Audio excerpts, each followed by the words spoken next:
히브리서 1장 1절부터 3절까지 말씀을 우리 같이 봉독하도록 하겠습니다. 옛적에 선지자들을 통하여 여러 부분과 여러 모양으로 우리 조상들에게 말씀하신 하나님이 이 모든 날 마지막에는 아들을 통하여 우리에게 말씀하셨으니 이 아들을 만유의 상속자로 세우시고 또 그로 말미암아 모든 세계를 지으셨느니라. 이는 하나님의 영광의 광채시요 그 본체의 형상이시라.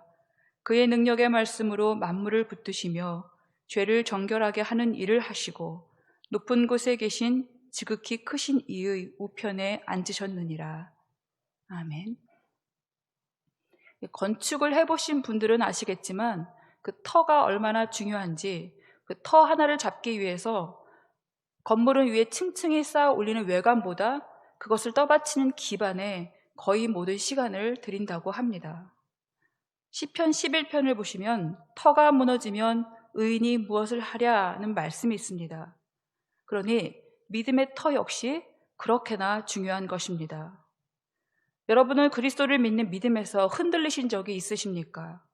그렇다면 히브리서 말씀을 깊이 묵상해 보시기 바랍니다. 히브리서는 믿음에서 흔들릴 때 그 믿음을 더욱 견고히 해야 할 필요를 느낄 때에 다시 우리의 믿음을 붙잡아 주시는 너무도 귀한 말씀입니다.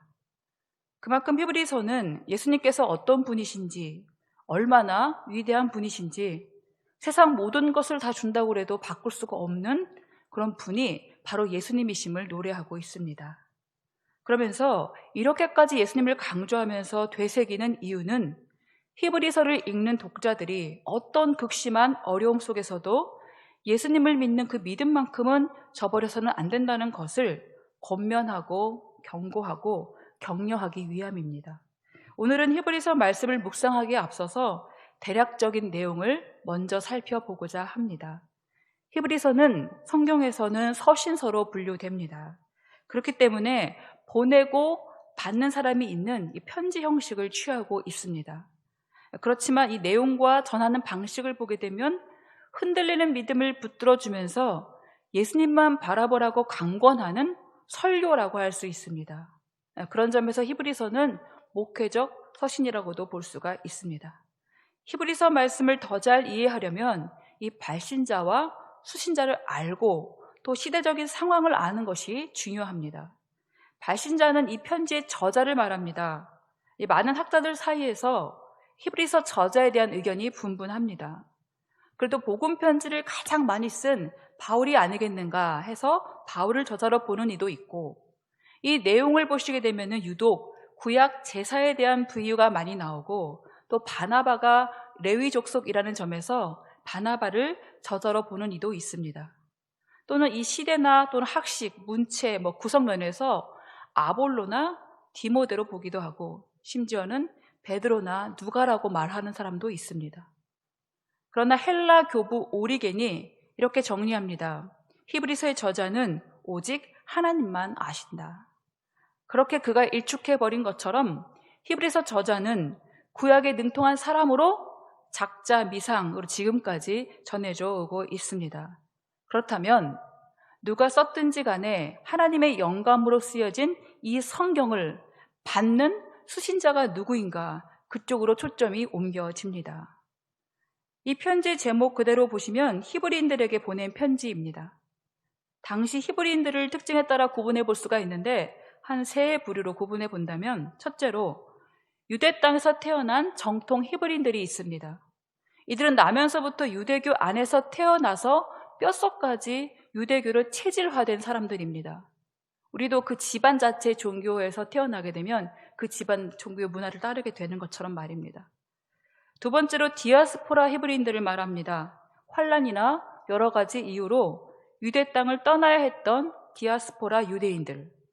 이들은 각지로 흩어지긴 했지만 여전히 유대교에 충실하며 이 성소 중심 사상으로 율법을 철저히 지키면서 살아가는 유대교인들을 말합니다. 세 번째로는 그렇게 흩어진 디아스포라 히브리인들 중에서 바울이나 사도들이 전하는 복음을 듣고 그리스도교로 개종한 유대인들을 말합니다. 바로 이 편지는 이 세 번째 부류인 그리스도로 개종한 히브리인들에게 보낸 편지입니다.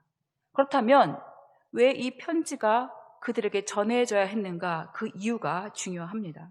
이들은 1세기 당시 로마 치하에서 생활을 파고드는 박해와 약탈을 겪으면서 하루에도 볕들 날이 없는 삶을 살았습니다. 특히 그리스도를 믿는 믿음 때문에 감옥에 갇히고 죽임을 당하면서 이 여러 가지 환난과 핍박으로 신앙을 포기해야 하는 그런 지경에까지 이르게 된 것입니다. 예수님의 제자들처럼 복음 때문에 고난받는 것을 기뻐하는 자들도 있었지만 실제적인 핍박이 너무 극심하다 보니까 이럴 바엔 차라리 믿음을 포기할까 하는 마음이 점차 차오르게 된 것입니다. 게다가 바울이 복음을 전할 때에도 그 유대인들이 쫓아와서 복음을 방해했던 것처럼 유대 교도들은 그리스도를 믿어도 환난이나 그런 핍박을 면치 못하는 것 보라고 하면서 그럼 이들의 믿음을 흔들어대면서 계속 유대교의 정통성을 따르라고 위협하니까 이 개종하는 사람들은 배교와 또 타협의 지점에서 어쩔 줄은 몰라 하며 그 자리에 서고 만 것입니다. 그러니 히브리서 저자는 이런 상황에 처한 바로 이 유대 그리스도인들이 이 편지를 빨리 읽어서 예수 그리스도가 어떤 분이신지를 더욱 명확히 하고 그를 믿는 믿음에서 결코 흔들려서는 안 되겠구나 하는 것을 깨닫게 해주려고 그리스도의 위대하심을 유독 강조하면서 신중하게 이 편지를 써내려 갑니다. 그래서 히브리서의 가장 큰 특징을 보자면 그리스도의 성육신, 대속하심, 제사장직에 대한 것들입니다. 이를 위해서 저자가 세 가지를 강조하고 있습니다. 첫 번째로는 우선 어려운 상황에 처한 이들을 위해서 가장 필요한 바로 성령의 열매인 인내를 강조합니다. 이 편지의 신자들이 가장 잘 알고 있었던 구약의 인물인 아브라함과 모세를 예로 들어 설명합니다. 아브라함은 하나님께 받은 약속을 인내하며 기다렸다고 강조합니다. 100세에 몸에서 태어날 독자 이삭을 반드시 주시겠다는 약속, 사람이 볼 때는 기다릴 수 없는 정말 이루어질까 하는 그런 건데 하나님이 약속하신 것이죠. 그것을 끝까지 바라보며 오래 참음으로 그 약속을 결국은 받은 자가 되었음을 우리에게 상기시킵니다. 또한 모세는 하나님과 동행하면서도 약속의 땅에 이르기 위해서는 끝까지 하나님의 심정으로 인내하면서 그 백성들을 이끌지 않으면 안 되었음을 상기시켜주면서 그들의 인내가 결국 환난을 당한 여러분들에게도 가장 필요한 것임을 필설합니다. 그러면서도 유대인들이 최고로 존경하고 추앙하던 이 아브라함과 모세보다 더 위대하신 분이 있다고 말합니다. 그분이 바로 예수 그리스도이십니다. 예수 그리스도께서는 오래 참음의 가장 큰 모범을 보이셨다는 것입니다. 그러니 그런 예수를 더욱 바라보고 바라봄으로써 너희들도 인내를 배우라고 강조합니다. 히브리서 12장 2절 말씀입니다. 믿음의 주요 또 온전하게 하시는 이인 예수를 바라보자. 그는 그 앞에 있는 기쁨을 위하여 십자가를 참으사 부끄러움을 개의치 아니하시더니 하나님 보좌 우편에 앉으셨느니라. 이렇게 말씀합니다. 그러니 예수님을 생각하면, 예수님을 바라보면 인내를 배울 수가 있다는 것입니다. 그리고 두 번째로 강조하고 있는 것은 더 좋은 이런 표현으로 예수 그리스도의 위대하심을 강조합니다. 예수가 그리스도가 되셨다라는 것은 예수님이 바로 그리스도의 삼중직인 선지자, 제사장, 왕의 직분을 한 몸으로 다 이뤄내시고 마침표를 찍으셨다는 것입니다. 그러니 구약의 선지자와 제사장과 왕과는 비교할 수도 없는 더 좋은 분이 바로 예수 그리스도이심을, 그리고 그분께는 더 좋은 모든 것이 있음을 강조합니다. 여기서 더 좋다는 것은 가장 좋다, 가장 강하다 그런 말입니다. 그것은 전부 예수 그리스도를 믿는 믿음으로 얻게 되는 그 구원에 속한 것들입니다. 더 좋은 언약, 더 좋은 약속, 더 크고 온전한 장막, 더 좋은 재물, 더 좋은 부활. 예수 그리스도를 믿음으로 가장 좋은 것, 그리고 가장 귀한 것, 가장 강한 것을 다 얻게 되니까 이게 얼마나 큰 은혜인가를 말하고 있습니다. 히브리서 저자는 특히 유대인들이 가장 신봉하며 섬겼던 그들의 성소마저도 하늘에 있는 성소의 그림자에 불과하며 모형에 불과하다고 가르치고 있습니다. 그리고 예수님께서 십자가에서 자기 몸을 드리면서 화목 제물이 되신 희생 제사야말로 구약에서 수천 번을 드렸던 제사와는 비교할 수도 없는 것임을 강조합니다. 그래서 예수님의 십자가 사건을 단번에 속죄한 사건으로 표현하면서 구약의 거듭되는 제사와 구분 짓습니다. 그래서 세 번째 강조를 보게 되면 단번에라는 표현입니다. 히브리서에는 이 말이 6번 반복되어 있는데요. 단번에 자기를 드리셨다. 단번에 성소에 들어가셨다. 단번에 제물로 드려. 단번에 드리신 바 되었고 단번에 정결하게 되어 예수 그리스도의 몸을 단번에 드리심으로 우리가 거룩함을 얻었노라. 죄 지은 내가 죽어야 되는데 나 대신에 매번 염소와 송아지의 피로 속죄함을 얻어야 했던 수없이 반복되는 구약의 제사가 아닌 예수님께서 자기 몸을 단번에 들여서 피를 흘리심으로써 세상의 모든 죄를 대속하셨고 그 보혈을 믿는 자마다 단번에 정결함을 얻어 거룩하게 되었다라는 것입니다. 그러니 이 완전한 속죄함, 그 큰 구원을 받고도 다시 옛 것으로 돌아가려는 어리석음을 범치 말라고 거듭 강조합니다.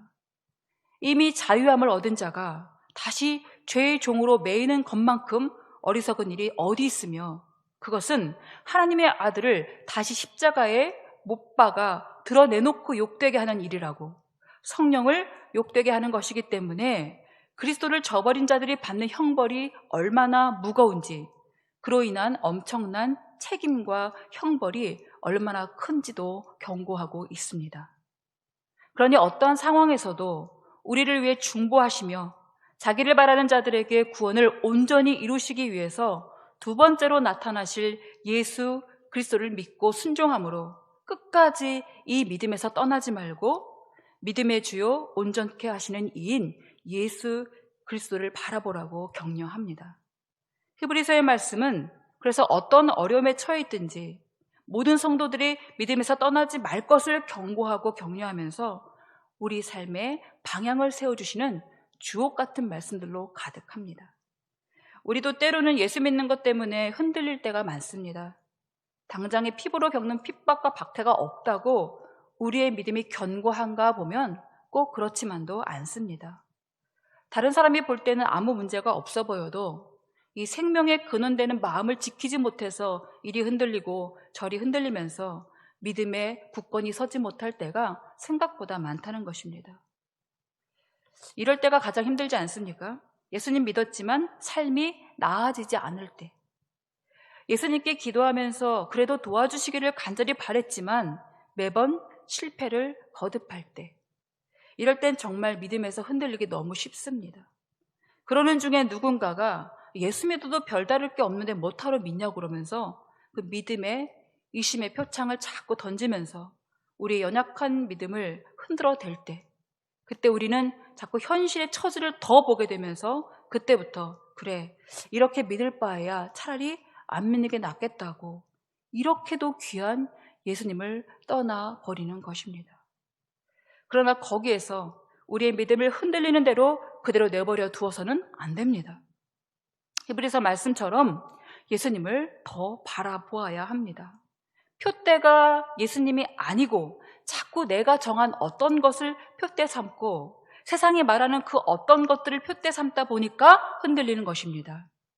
수십 번도 더 변하는 내 마음이나 수시로 변하는 세상의 풍류나 다 흔들리는 터일 뿐입니다. 거기에 우리의 믿음을 세우면 흔들릴 수밖에 없습니다. 우리는 흔들리지 않을 뿐만 아니라 회전하는 그림자도 없으신 완전하신 그리스도의 터 위에 우리의 믿음을 세워야 합니다. 그러면 절대로 흔들리지 않을 수 있습니다. 그러니 이제 우리는 이 히브리서의 말씀을 보면서 왜 예수 그리스도만이 우리 삶의 유일한 희망인지, 세상 그 어떤 어려운 상황에서도 왜 예수 그리스도가 우리의 모든 것이 되시는지 깊이 깨달아가면서 은혜의 도가니에 그 안에서 우리 정금이 되는 그런 은혜가 있기를 소망하면서 기도해 봅니다. 우리 함께 같이 기도하겠습니다. 우리가 믿음이 흔들릴 때가 있습니다. 우리의 믿음이 흔들릴 때마다 계속 같이 흔들릴 것이 아니라 바로 예수 그리스도를 바라보고 또 예수 그리스도의 터 위에 우리의 믿음을 세우는 은혜가 있게 하여 주시옵소서. 우리 오늘 하루를 시작하는 우리 모든 삶에 예수 그리스도의 터 위에 우리 믿음이 세워지고 그리고 예수를 바라봄으로 우리의 삶이 나아갈 수 있도록 인도하여 주시옵소서. 함께 잠시 기도하시겠습니다.